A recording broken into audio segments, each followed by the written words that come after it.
Bom dia, boa tarde ou boa noite.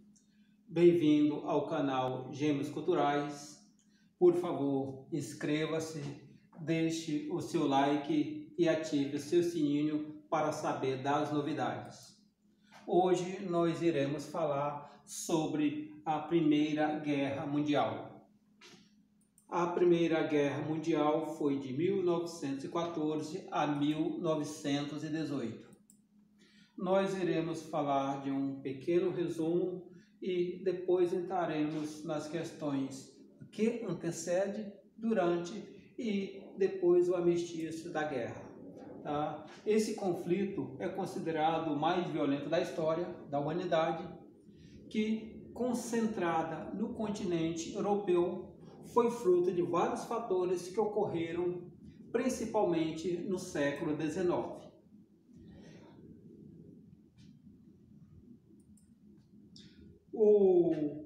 As nações que foram envolvidas, que buscavam novos recursos naturais e minerais nos países asiáticos, africanos. Esse movimento é conhecido como neocolonialismo. Novo colonialismo é uma questão de colônia, principalmente no caso aqui de exploração. Tá? A corrida armamentista levou várias nações a se armarem por uma possível guerra, muito em função da rivalidade surgida entre os europeus na disputa por novos mercados. Tá? Um outro fator foi a modernização de estruturas básicas na sociedade europeia no século XIX. Mais precisamente a partir de 1870, pela questão da chamada Belle Époque e França, que foi o maior expoente dessa cultura.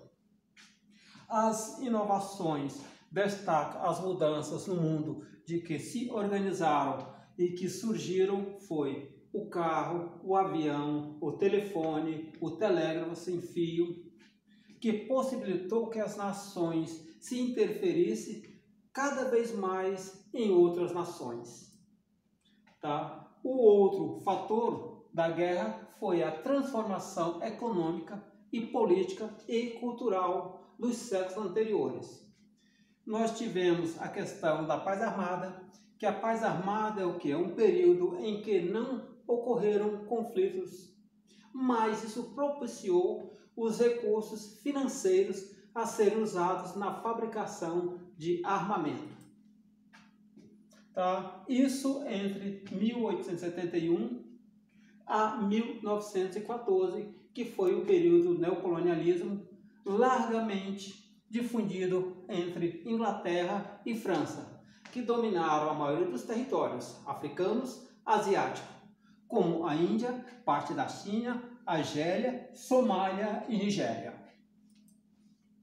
Tá? A Alemanha e Itália não tiveram controle de grandes territórios, pois o processo de unificação ocorreu bem tarde.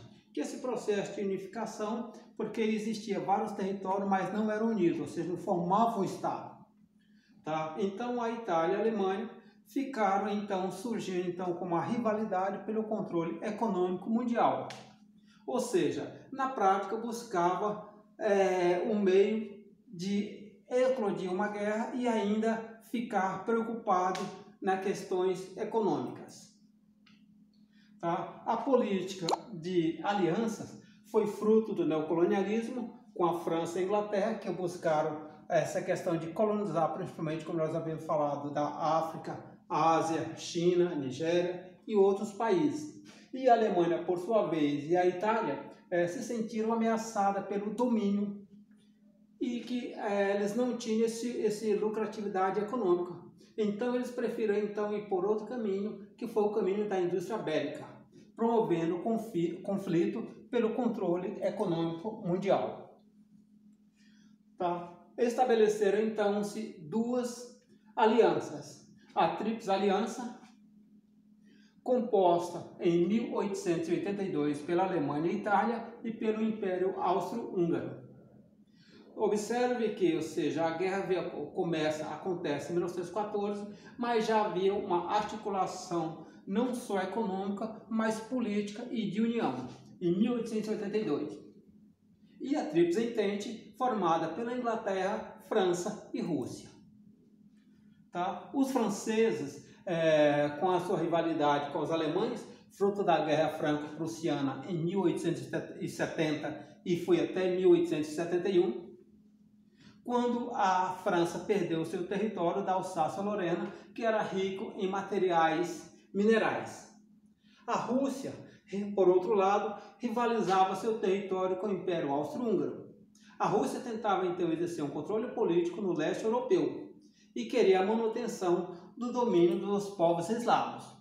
Tá? Então, os motivos. Veio então o sistema capitalista, que eram a estimular a rivalidade com a competitividade e a busca do lucro, né? A Inglaterra não era mais a única industrializada, porque cada nação procurou se industrializar individualmente, separadamente, buscando seus meios necessários para conseguir isto.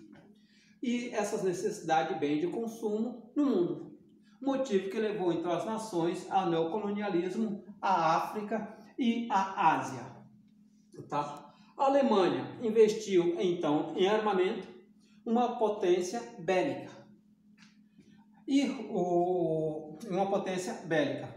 Os ingleses, os russos também investiram na industrialização bélica e que gerou uma grave crise financeira na produção de bens de consumo e diminuiu então, afetando os mercados e reduzindo o lucro das nações. O acirramento das rivalidades europeias. As rivalidades entre as nações europeias que desde o século XVIII e XIX tornavam-se contra das relações políticas e aumentaram ainda mais com o nacionalismo. Tá? Essa situação se justificava com as suas intervenções políticas e econômicas na Europa. O nacionalismo passou a ser o motivo para que diversas nações desenvolvessem o patriotismo. Tá? E esse patriotismo foi fora de controle. Chegou a tanto ao exagero, ao extremo, que é uma aversão ao estrangeiro, que é o que nós chamamos de xenofobia. E essa defesa exagerada pelo seu território, levando a sérios conflitos. As rivalidades e o nacionalismo, então, geraram ainda os 4 fatores que influenciaram diretamente o estopim da Primeira Guerra. E quais foram eles? O primeiro, o revanchismo. Derrota dos franceses com os alemães na Guerra Franco-Prussiana, que nós falamos em 1870 a 1871, com a punição da França, que perdeu o território da Alsácia-Lorena. Ao outro, a Grande Sérvia visava unir no mesmo estado todos os territórios que tivessem a mesma origem, e gerando assim as guerras balcânicas. As guerras balcânicas foram 2. Uma entre 1912 e 1913, que foram os 2 conflitos entre os países que formavam o antigo Império Otomano e a Sérvia. Tá?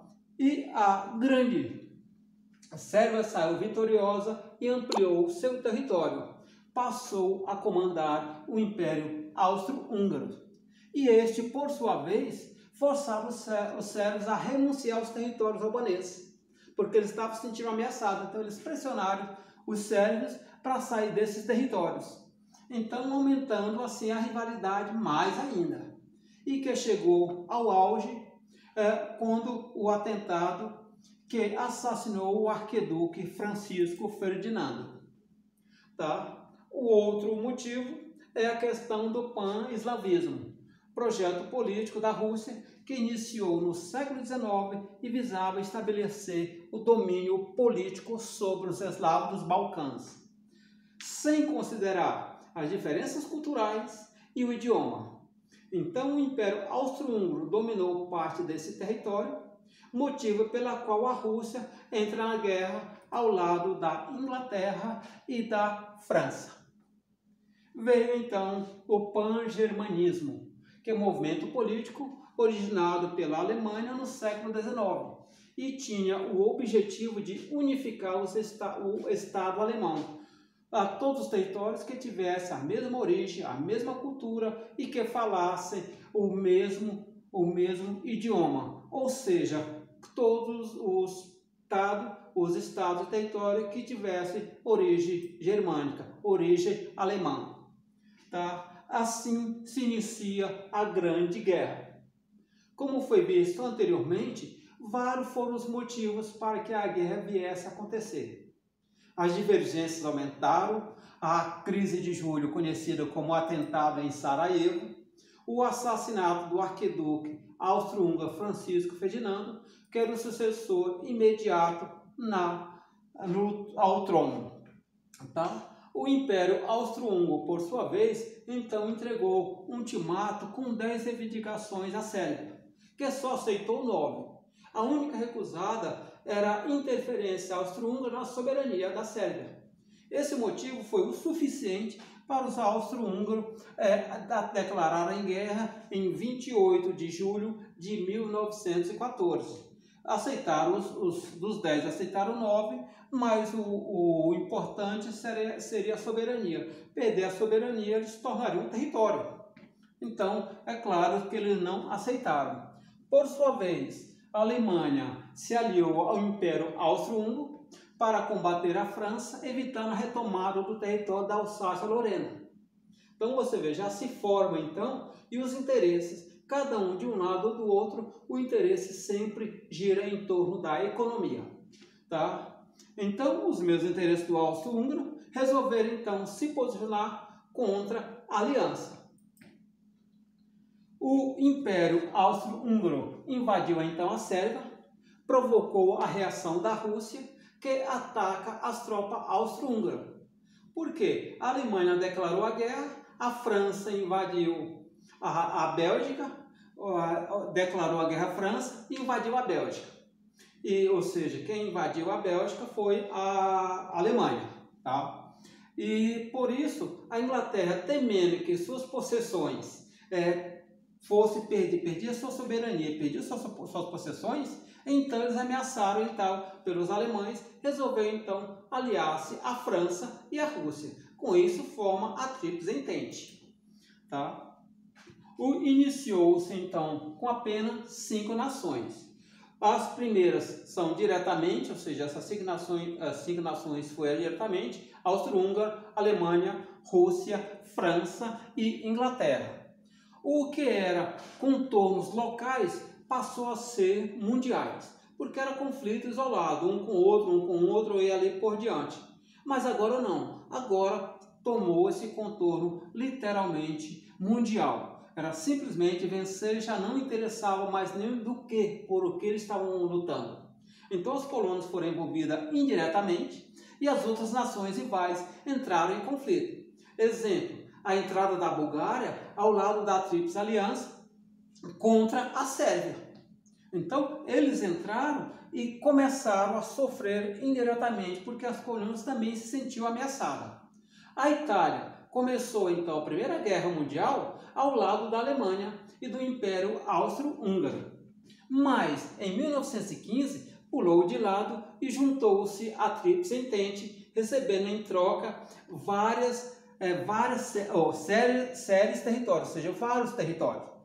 Né? Então ela mudou de lado por interesse. Em 1917, os Estados Unidos entraram no confronto diretamente, salvando-os para o quê? Para salvar suas relações comerciais com os ingleses e com a França.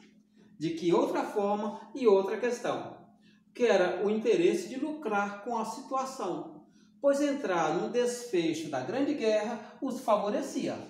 Então os Estados Unidos entrou, você vê que o interesse, de novo, é econômico, porque ela já tinha negócios principalmente com a Alemanha, com a Inglaterra e com a França. E ao emprestar dinheiro à França, à Inglaterra para a crise, não aumentou, o que fez com que exercesse um certo controle econômico sobre os ingleses e sobre os franceses.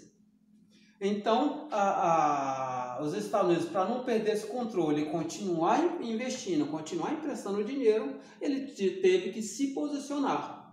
Tá? Então a Rússia passava por dificuldades internas, que eles também tinham uma revolução que estava se iniciando em 1917, a chamada Revolução Russa, razão pela qual saiu da Grande Guerra. Então os russos assinaram um tratado, um acordo com a Alemanha e para se retirar então desse conflito. A Tríplice Aliança, achamos que os ingleses, os franceses estavam enfraquecidos.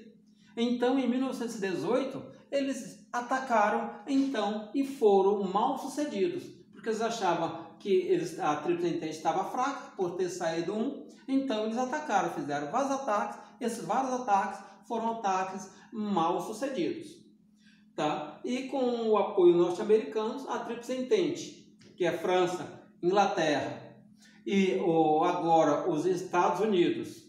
Então, eles continuavam com a Tríplice Aliança. Saiu a Rússia, mas entrou os Estados Unidos. Então, atacaram, mal sucedido. Começou, então, a Sérvia, começou a derrotar a Bulgária, que a Sérvia derrotou a Bulgária, os ingleses, os turcos otomanos, nos meses seguintes, e a guerra, então, se encerrou com o armistício em 11 de novembro de 1918. O saldo final foi de aproximadamente 9 milhões de pessoas mortas, entre civis e militares. E dentre este, o número de feridos foi de 30 milhões. Tá? Os soldados morreram e ficaram cegos ou queimados com a inovação, tá, da Primeira Guerra Mundial, e as armas químicas eram usadas, o gás mostarda, o gás lacrimogênico e o gás fosfogênio, e ainda o cloro. Tá? Então, ou seja, só de mortos essa quantidade, sem contar os feridos, os mutilados, porque, como eu havia falado, foi literalmente uma guerra de trincheira, ou seja, o corpo a corpo. Tá? Então, eles fizeram um tratado, chamado o Tratado de Paz, que a guerra gerou graves crises financeiras para os derrotados e para os vencedores. Quer dizer, os dois lados saíram perdendo.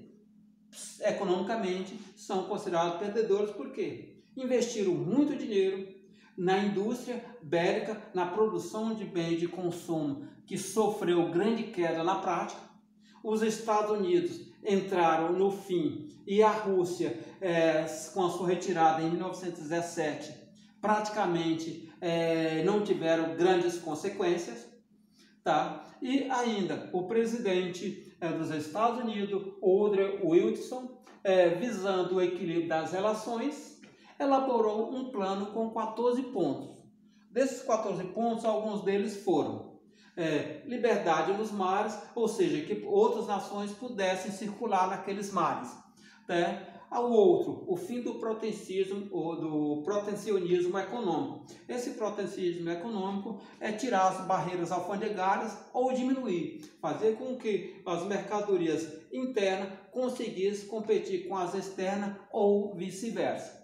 Tá? Os países da Tríplice Aliança não poderiam mais produzir armamentos e ainda era forçado a diminuir o contingente militar, ou seja, diminuir a quantidade de pessoas que se alistassem ou que teriam de contingente de pessoas.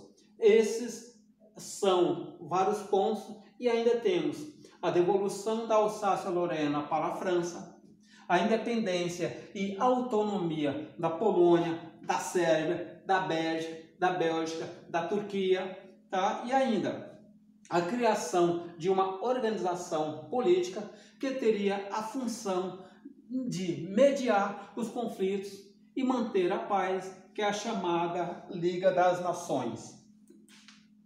Tá? O outro momento que nós tivemos, então, foi esse. Só que esse acordo, a França, e principalmente a França e a Inglaterra, acharam que as penas não foi tão forte, não foi tão intensa, que deveria ter mais. Então, não acordaram, não aceitaram esse acordo. Então, fizeram um novo acordo. esse novo acordo, que foi, como não agradaram, o novo acordo é o Tratado de Versalhes, tá? Então, como não era tão rigoroso, que a Tríplice Entente não achou tão rigoroso contra a Tríplice Aliança, então foi feito então esse tratado em 1909, que trazia os seguintes pontos. Tá? Primeiro, é igual o do primeiro momento, a devolução da Alsácia-Lorena à França, mas aqui começa a diferenciar um dos outros. A província de Sarre passou ao comando da Liga das Nações e formada por vários países para garantir a paz. O contingente alemão deveria ser reduzido e não poderia passar de 100.000 soldados.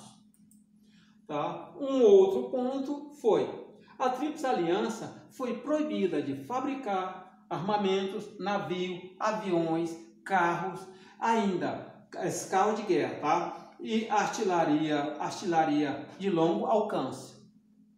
A Alemanha teve de pagar uma indenização à Tríplice Entente no valor de 269 milhões de marcos ouro e ainda um valor igual a 12% das exportações anuais pagas à Tríplice Entente. Esses 12%, você imagina um país, por exemplo, que tem um faturamento de 120 milhões, que consegue exportar tudo isso, de 120 milhões, de 100 milhões, eles teriam que pagar a mais 12 milhões desse valor, ou seja, 12%. Tá? As penas impostas aos alemães acertaram os alemães em cheio. Tá? Era uma constante ameaça para a Europa. Então, eles viram essa imposição, ou seja, a Tríplice Entente, os outros países vencedores, viram nessa imposição o pagamento de multa, a restrição, a fabricação de armas, de uma forma de conter o avanço alemão. Tá? A Itália ficou impossibilitada de realizar comércio de forma direta com outras nações. E o protecionismo econômico foi derrubado, ou seja, outras nações puderam negociar livremente ou em mesmas condições, ao par delas, tá? E diante da Inglaterra e da França. Tá? Então, eles aumentaram a sua dependência. Tá? O fim da guerra, então, modificou o mapa geográfico da Europa e a Inglaterra e França fortaleceram-se. Os Estados Unidos se consolidou como uma das nações ou como a nação de potência, né? Ou seja, aumentou muito o seu potencial, ok?